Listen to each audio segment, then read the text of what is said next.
And I think you guys have the capability of doing it. And I really want to do everything I can, along with Mike Arrighetti and others, to make sure it's possible for you to win a World Series this year. When Major League Baseball evaluates a potential designated control person, or DCP, for an ownership group, they're not simply asking who has the deepest pockets. The DCP is the individual MLB ultimately trusts to represent a franchise, make critical decisions, and maintain stability for decades to come. So what exactly are owners looking for? Welcome to the lineup, and today, we're counting down the 9 crucial attributes Major League Baseball looks for in a designated control person. Did you hear that, Harry? My boys need only to thump your tub, and the title is ours. Ha! The gladiators from my power plant will crush your team like 9 flabby grapes. I disagree. Number 9, community and market credibility. MLB wants confidence that the designated control person can successfully represent the franchise within its market.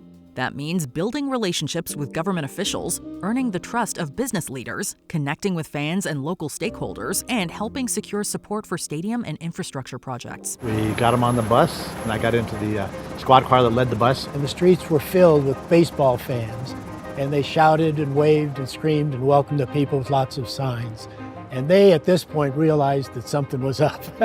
Expansion teams don't appear overnight. They require years of cooperation between ownership groups, municipalities, sponsors, broadcasters, and community organizations. A DCP doesn't need to be a celebrity, but MLB prefers someone who can serve as a credible public face for the franchise and act as an ambassador for the club. To a point of kind of real obsession. I mean, I think I understand the feeling you guys have around this sport because I love it so much I hate it. And that's when I felt like, oh, I'm in now. I have the virus. Number 8, financial stability. While the DCP doesn't necessarily have to be the wealthiest investor in the ownership group, MLB wants to see meaningful personal equity, the ability to cover capital calls, and a track record of financial discipline. Would you care to bet $1 million on that? Oh, if we're going to bet, why don't we make it interesting?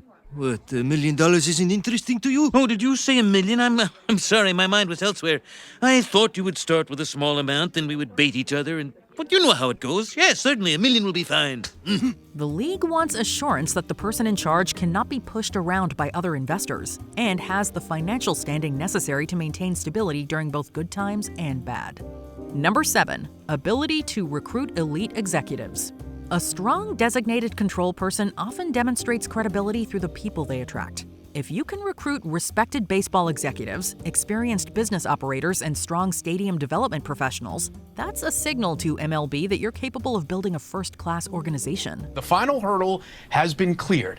Major League Baseball owners have voted to allow hedge fund billionaire Steve Cohen to purchase the Mets for a record $2.475 billion.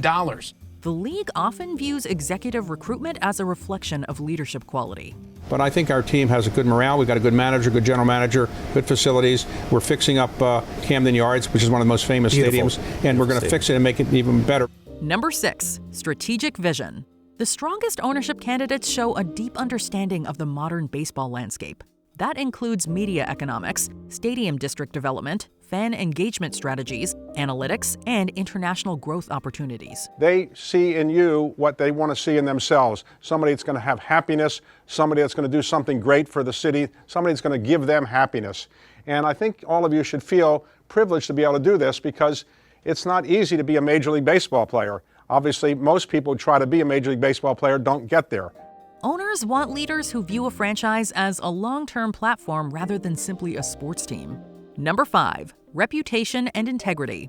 MLB conducts extensive background reviews on prospective ownership figures. The league examines litigation history, financial discipline, public reputation, and any regulatory concerns. Local guy who's got money and he doesn't want to move the team, why would you not support him? Ted Pico and his wife Jill for the thought of Jacksonville billionaire Patrick Zalewski possibly buying the Tampa Bay Rays for $1.7 billion. They spend no money. And it sounds like Tampa Bay is a small market team. They can't afford free agents. Professional sports franchises are among the most valuable assets in North America. And owners want confidence that a person representing a club won't create unnecessary risk or controversy. Orioles owner and Carlyle Group founder David Rubenstein is named in the Epstein files. Rubenstein, though, is not accused of any wrongdoing. Emails showed that Rubenstein met with Jeffrey Epstein in November of 2012. It appears they intended to meet for a second time later that month. However, it appears the second meeting did not take place. Number 4, league compatibility. This is one of the less discussed factors, but it is incredibly important. Major League Baseball is still in many ways a club of owners. The DCP must be someone the other owners feel comfortable sitting beside for the next 20 or 30 years. Now I'd like to introduce the new members of our Happy Power Plant family. Our new security guard, Roger Clemens. Hello. Our new janitor, Wade Boggs. How you doing? Our new lunchroom cashier, Ken Griffey Jr. Hey, what's up, guys? Our new, we'll make up jobs for these fellas later. Please say hello to Steve Sachs, Don Mattingly, Daryl Strawberry, Ozzie Smith, Mike Sosha, and Jose Canseco. Whoa. Owners ask simple questions. Is this person rational? Are they collaborative? Are they credible? Those answers matter more than you might think. All of the objective numbers and analysis indicate that for the team to be successful and sustainable long-term, it needs to be in Tampa. Number 3, governance discipline. Running a Major League Baseball franchise involves much more than baseball operations. Owners want someone capable of overseeing large capital projects like stadiums, managing multi-billion-dollar organizations, navigating labor negotiations, and maintaining relationships with media partners. MLB wants leaders who can govern complex organizations, not simply invest in them. Number 2, long-term commitment. Baseball owners view franchises as multi-generational assets. Because of that, MLB looks for people who intend to stay involved for decades, help build the organization, and provide long-term stability. This is an organization that has not been successful, and you measure success by winning. And haven't had a winning record in years and haven't been in the playoffs, so we need to build something. The league wants assurance that the DCP is more than a financial sponsor and is genuinely committed to the future of the franchise. Number 1, clear authority. We haven't won one since 1983. 1983. Many of you were not born in 1983. We haven't won it since 1983, but we have a chance. We have the personnel, we have the management team, we have the back office, we've got the front office, we have the possibility. Above all else, MLB wants one person clearly in charge. The designated control person must be able to make final decisions, represent the club at owners' meetings, vote on league matters, and resolve ownership disputes when necessary. Spending the most money doesn't always guarantee you a World Series championship.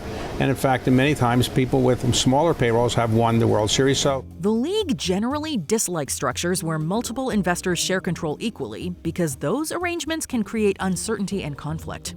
As a rule of thumb, the DCP often owns somewhere between 15 and 30% of the franchise, or possesses contractual control that gives them ultimate authority.